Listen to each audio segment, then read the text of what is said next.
아마 그리스도는 누구신가라고 누군가가 여러분들에게 물어보면은 최소한 여러분들이 이제 십자가는 그릴 수 있어야겠죠. 그리고 선지자, 제사장, 왕 대신 그리스도가 누구신지, 그리고 하나님을 떠난 인간의 상태는 여섯 가지 상태가 어떤 상태인지, 그리고 왜 예수가 그리스도신지, 믿음으로 구원을 얻고, 구원을 얻은 상태의 사람이 어떻게 살아가는지에 대한 그 내용을 사실 여러분들이 굉장히 많이 배웠어요. 또 많이 그렸고, 또 많이 들었지만은, 또 막상 나와가지고 누구신지 한번 설명해 보쇼라고 하면은 이제 생각보다 여러분들이 과거의 기억을 떠올리는 그 싸움을 많이 할 거라고 제가 살짝은 생각을 해봅니다만은 그래도 여러분들의 영혼은 분명히 기억을 하고 있습니다. 더 정확히는 하나님께서 여러분들에게 이것을 알게 하신 은혜를 주셔서 지금 여러분들이 말씀을 듣게 하시고 예배드리게 하시고 이 말씀에 은혜를 있게 하시는 게 말 그대로 하나님의 은혜죠. 그래서 뭐 내가 지금 뭐 당장 그림을 뭐 못 그린다, 뭐 어버버하면서 설명을 못 할 수 있다라고 생각은 할 수 있지만 일단 하나님께서 여러분들에게 말씀을 듣는 이 자리에 오게 하신 자체가 여러분들에게 이 내용을 계속 전달해 주기 위함과 동시에 여러분들은 이미 그리스도께서 누구신지 아는 렘넌트 여러분입니다. 그 믿음을 가지고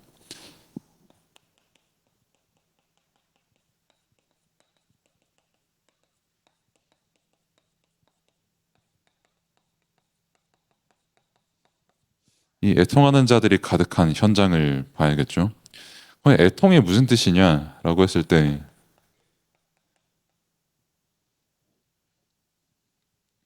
한마디로 매우 슬퍼하는 겁니다.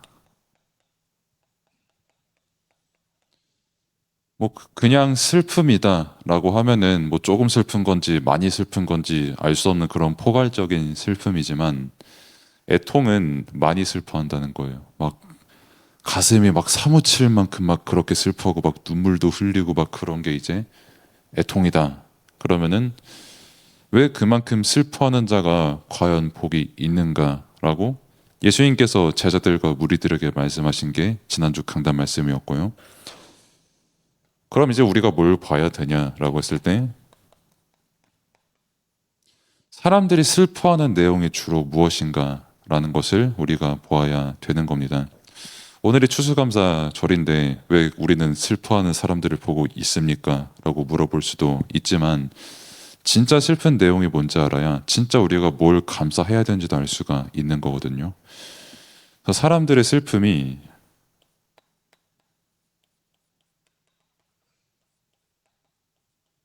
전부 눈에 보이는 것에 다 기준이 되어 있습니다.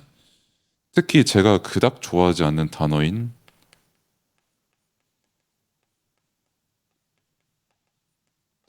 공감 능력이라는 단어가 요즘 많이 쓰이죠. 제 성격은 그렇습니다. 누가 보통 내 고통과 아픔, 슬픔에 공감을 하면은 네가 뭔데 나랑 공감을 하냐라고 건방진자식 이러면서 말을 성격을 하거든요. 근데 또 반대로 저 사람이 나에게 제발 좀 공감해 줬으면 좋겠다라고 하는 사람도 있고요. 그게 뭐가 좋고 나쁘고 그런 게 아닙니다. 그거는 단지 뭐 성격의 차이일 수도 있고 내가 어디서 위로를 받는가라고 하는 그런 차이가 될 수 있고요. 근데 문제는 이제 여기에 대한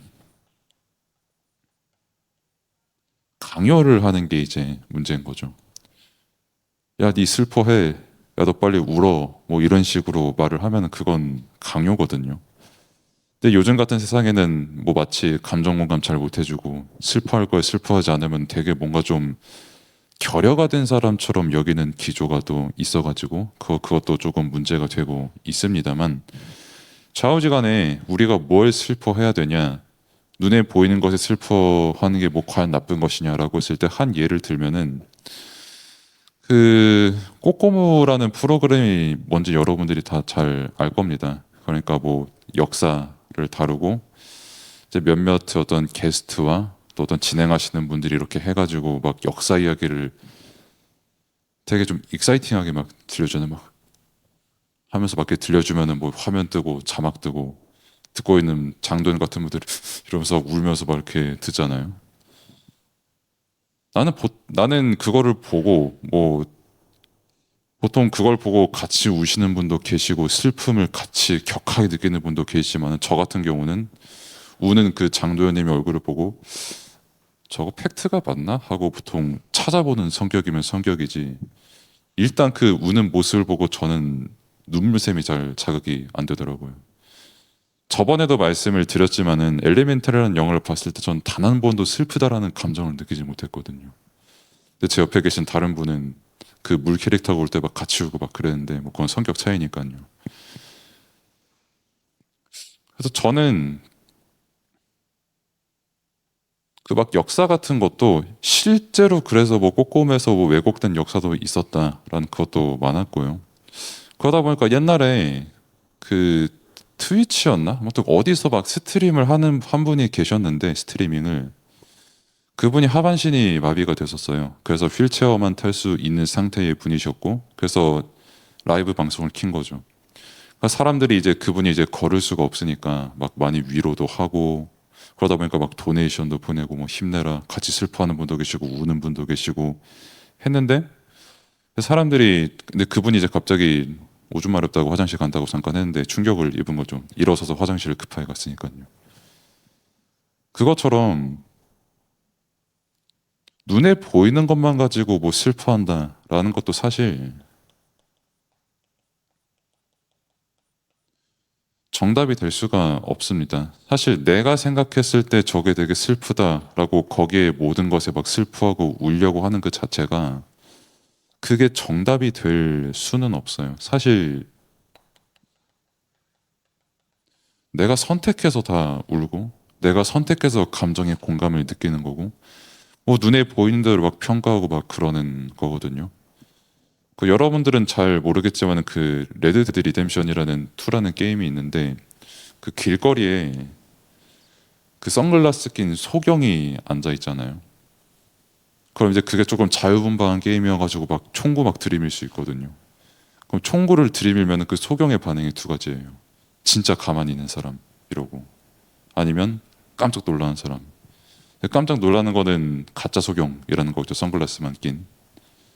근데 사람들은 그 사람 보고 슬퍼하고 그 사람 보고 아유 돈 줘야지 하면서 돈 주고 뭐 앉아서 구걸하시는 분들 중에서 알고 봤더니 구걸을 안 해도 되는 형편에 계신 분이었다라는 사실도 되게 많고요.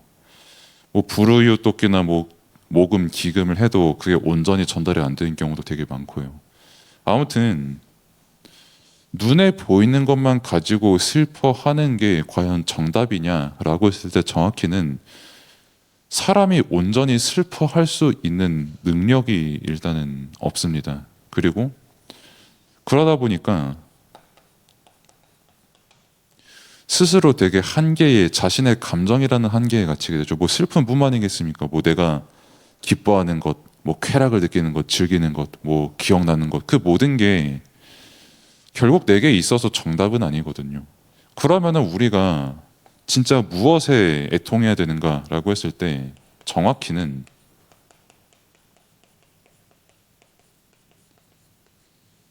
사람이 슬픈 상태에 있다는 겁니다. 하나님을 떠난 순간 그 사람을 보고 행복해하고 그 사람을 보고 참 기쁜 사람이로다 복된 사람이로다 참 넌 대단한 사람이다라고 할 수 있는 상태가 아니라는 거예요. 뭘 해도 그 사람은 슬픈 상태입니다. 뭐 꼬꼬무처럼 옛날에 어떤 사람이 뭐 불행을 겪어서 참 눈물을 흘린다라고 하지만 정작 그 이야기에 나온 사람들뿐만 아니라 하나님을 떠난 모든 사람들은 기본적으로 슬픈 상태에 있는 사람들이에요. 이 사람을 보고 내가 과연 애통하고 슬퍼할 수 있느냐? 진짜 슬픈 상태에 있는 사람 보고 슬퍼할 수 있는 그 사람이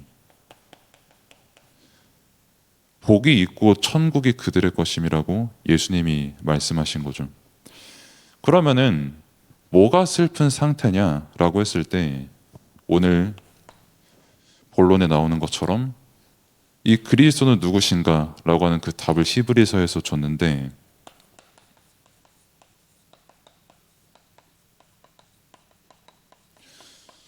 오늘 읽은 본문에 보면은 그 범죄와 순종하지 아니함의 보응을 받아 사망할 수 없는 상태라고 말을 했거든요.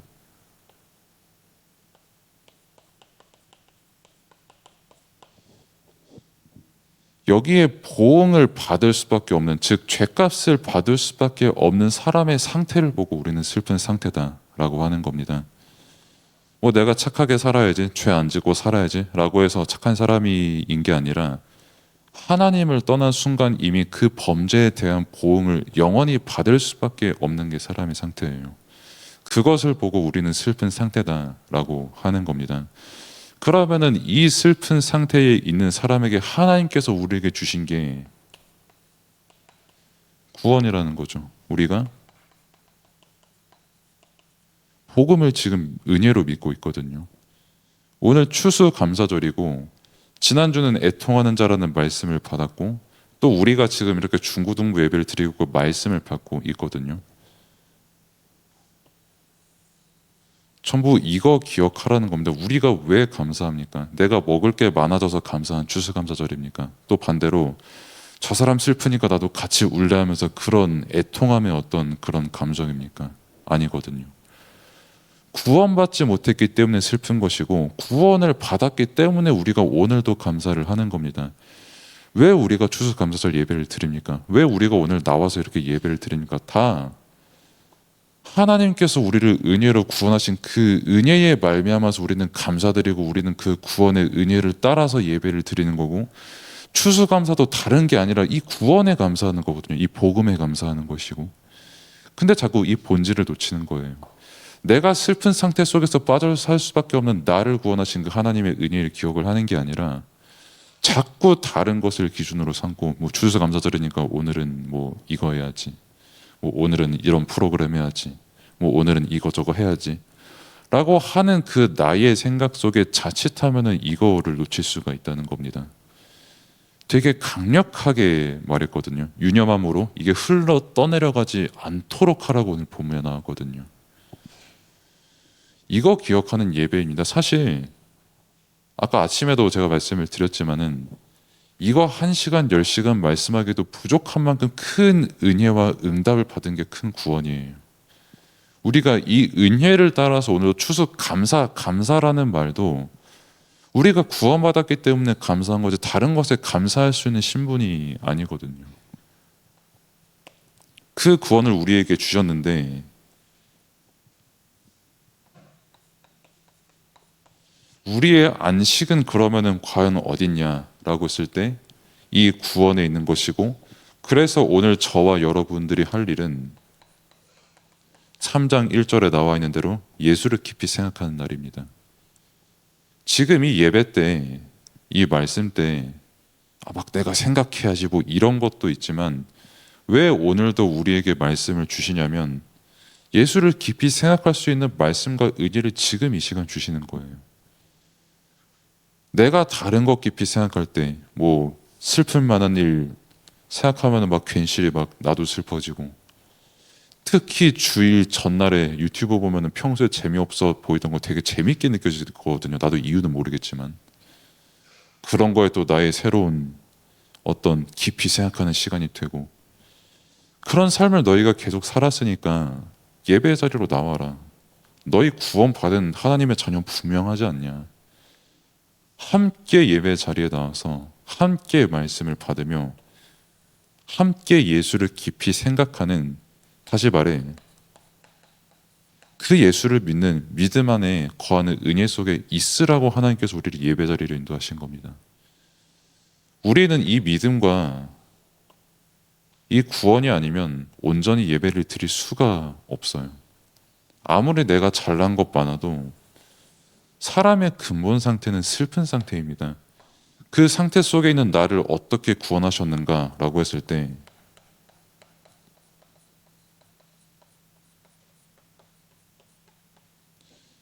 뭐 4번에 뭐 멜기세덱의 반차 그리고 뭐 온전한 성소 결국 핵심은 이 단어인데 아까 제가 말씀을 드렸던 대로 그리고 오늘 나왔던 본문의 말씀대로 그 범죄함의 보응을 반드시 받을 수밖에 없는 완전 영적으로 사망한 우리의 상태거든요. 그 사망 속에서 구원하신 분이 바로 큰 대제사장 예수 그리스도시라는 겁니다. 그래서 뭐 4번에 나오는 뭐 멜기세덱의 반차는 반열이라는 뜻이죠. 그 반열, 그러니까 사람이 만들어낸 제사장이 아니라 처음부터 하나님께서 선택하신 하나님의 독생자로 오신 그 예수 그리스도만이 우리에게 완전한 구원을 주실 수 있고 우리의 모든 죄를 완전히 해결하실 수 있어서, 성소라는 것도 옛날에 여러분들 뭐 드라마나 뭐 옛날에 뭐 이집트 왕자 이런 거 보신 분들은 아시겠지만 구약의 예배 겁나 복잡합니다. 저 꾸밀 것도 너무 많고 그것도 막 이동하면서 막 매일같이 막 그렇게 꾸며야 되고요. 절차도 막 되게 많아요. 우리처럼 사도신경, 찬송 하다가 뭐 저 같은 경우는 목소리가 저음이니까 한 번씩 침 삼키는 텀이 있고 삑사리 나는 텀도 있고 막 그러고 막 해가지고 막 대충 하고 막 그런 예배가 아니라 진짜 조금이라도 법에서 어긋나면은 그 자리에서 즉사하는 예배 기간이었거든요. 아마 그런 시대에 만약에 제가 태어났으면은 쉽지 않았겠죠. 근데 그 구약의 뭐 규례들, 율법들, 뭐 아무튼 좌우지간에 지키라고 하는 그 많은 것들이 그리스도께서 단번에 이루셨다. 더 이상 거기에 머물러 있는 게 아니라 우리를 완전히 구원하셔서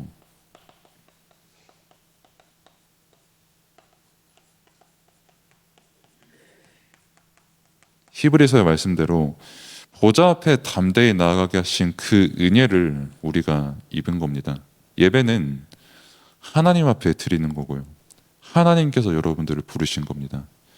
여러분들이 평생 동안 슬픈 상태 속에 빠져 살 수밖에 없는 그 여러분을 먼저 아시고 부르시고 구원하셔서 여러분들을 지금 예배의 자리로 인도하신 은혜인 겁니다. 여러분이 기도하는 것도, 여러분이 예배를 드리는 것도, 말씀 받는 것도, 또 함께 포럼하는 그 모든 것이 하나님 앞에 드려지는 거룩한 산 제사요, 예물이요, 예배인 것이죠. 막 내가 막 되게 열심히 율법 잘 지켜가지고 하나님 앞에 서게 되는 이게 아니라 그리스도께서 큰 대제사장 되심으로 여러분들이 하나님 앞에 서는 자격을 얻었기 때문에 오늘 추수감사 예배도 그렇고 항상 여러분들이 무엇에 감사하냐? 구원에 감사하는 여러분들이 되기를 바랍니다. 슬픈 상태 속에 빠져있는 사람, 나도 똑같이 그 상태에 눈에 보이는 걸 속아서 같이 슬퍼하는 게 아니라, 물론 잠시 슬퍼할 수는 있지만 그 상태에 복음을 전파하는 진짜 그 구원의 본질을 아는 여러분이 되기를 바랍니다. 기도하겠습니다. 하나님 감사합니다. 예수 그리스도께서는 하나님의 아들이시고 또 인간의 몸을 입고 오셔서 십자가에 못 박혀서 죽으시고 부활하심으로 우리에게 단번에 그리고 영원한 구원을 이루시고 지금 이 시간 우리와 함께 하십니다. 그 그리스도께서 함께 하시는 그 은혜 가운데 우리는 지금도 예배를 드리고 말씀을 받고 기도를 드리는데 정말 성령에 충만하게 하시고 하나님께서 함께 하시는 그 은혜에 충만하여서 온전히 하나님 앞에 드리는 예배에 성공할 수밖에 없는 영적 서밋의 그 응답을 누리는 시간 될 수 있도록 하나님께서 은혜를 베풀어 주옵소서. 감사할 것에 감사하고 내가 무엇에 감사해야 되는지 분명히 말씀을 통해 기억하는 시간 또한 될 수 있도록 하나님께서 은혜를 베풀어 주옵소서. 예수 그리스도의 이름으로 기도드립니다. 아멘.